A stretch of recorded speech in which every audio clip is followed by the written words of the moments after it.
polícia faz parte do nosso dia a dia. Muitos colocam ela, inclusive, como essencial. E a primeira pergunta que a gente faz é: ela é essencial para quem? Bom, eu sou o Marcos Morcego, cola mais para essa aventura, tá?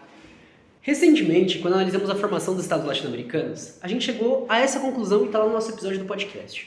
Esse capitalismo neoliberal necessita de um Estado repressivo, de caráter policial, mas que deve ser legitimado pelo exercício regular do ato eleitoral. A gente tem assim um poder autocrático, permitido a matar, reprimir certos grupos. Como diz Valéria Gonzalez, na medida em que nós negros estamos na lata de lixo da sociedade brasileira, se tem a presença policial. Só que não é para proteger, mas para reprimir, violentar e amedrontar. E é por isso que se entende porque o outro lugar natural do negro sejam as prisões. A sistemática repressão policial, dado seu caráter racista, tem por objetivo próximo a instauração da submissão. Mas que se atente para os hospícios, as prisões e as favelas, como lugares privilegiados dessa culpabilidade, enquanto dominação e repressão. Que se atente para as práticas dessa culpabilidade através da chamada ação policial. Mas falar só isso não é o suficiente, a gente precisa se aprofundar um pouco mais. Em 1879, a Rosa Luxemburgo respondia a nossa pergunta: o exército permanente, o militarismo, é de fato indispensável. Mas para quem? Para as atuais classes dominantes e os governos de hoje. Ou seja, essa instituição é formada para reprimir, violentar e amedrontar. Seria uma questão particular em relação à questão étnico-racial, ou ela toma essa relação pela formação brasileira e pela necessidade da acumulação do capital? A questão apenas se configura de outro modo, do ponto de vista do lucro capitalista, do ponto de vista do empreendedor. Para o capitalista, não é indiferente que ele encontre determinada demanda de produtos do lado de compradores particulares ou dispersos ou do lado do Estado. A demanda do Estado caracteriza-se por uma segurança, uma larga escala e uma configuração favorável, na maioria das vezes monopolista dos preços, o que torna o Estado o comprador mais vantajoso e os fornecimentos a ele o negócio mais brilhante para o capital. É aqui que a gente enxerga aquela relação que é colocada pela Angela Davis, né? Primeiro, do crescimento da indústria armamentícia, que serve tanto para os interesses das grandes empresas, mas também um Estado que se formaria capitalista. E posteriormente, esse bastão que segue sendo passado para a indústria do encarceramento. É do militarismo que cristalizam-se o poder e a dominação, tanto do Estado capitalista quanto da classe burguesa. E por isso, a renúncia à luta contra o sistema militar leva praticamente à negação da luta contra a presente ordem social. Como diz Fausto Salvadori, da Ponte Jornalismo, a polícia nunca serviu para prevenir o crime. Polícias bem treinadas e com mais diversidade racial cometem tanta violência racial quanto as outras. Abusos policiais não são desvios, mas parte de como o sistema funciona.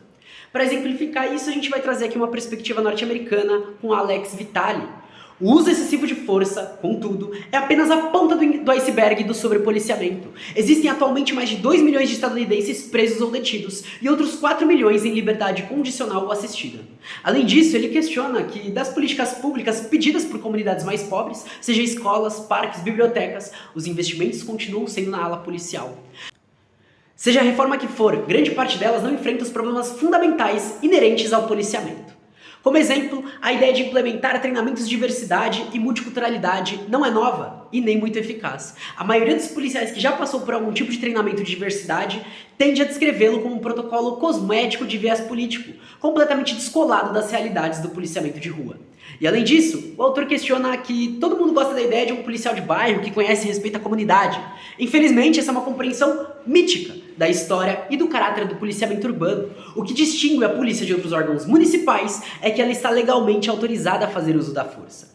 Mais do que qualquer coisa, porém, o que realmente precisamos é repensar o papel da polícia na sociedade. As origens e a função da polícia estão intimamente ligadas à gestão da desigualdade de raça e de classe. A supressão dos trabalhadores e a rigorosa vigilância e microgestão de vidas negras e não brancas sempre estiveram no centro do policiamento. Qualquer estratégia de reforma policial que não encarar esta realidade está fadada ao fracasso. Precisamos parar de nos pautar em função das reformas procedimentais e passar a avaliar criticamente os resultados substanciais do policiamento.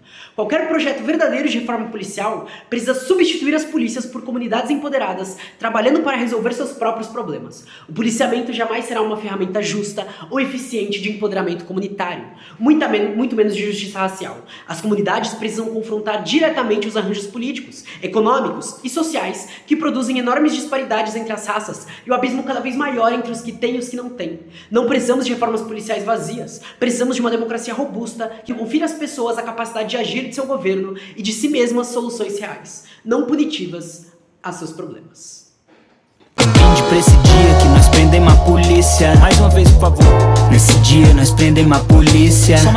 Só mais uma vez, por favor. Coral agora.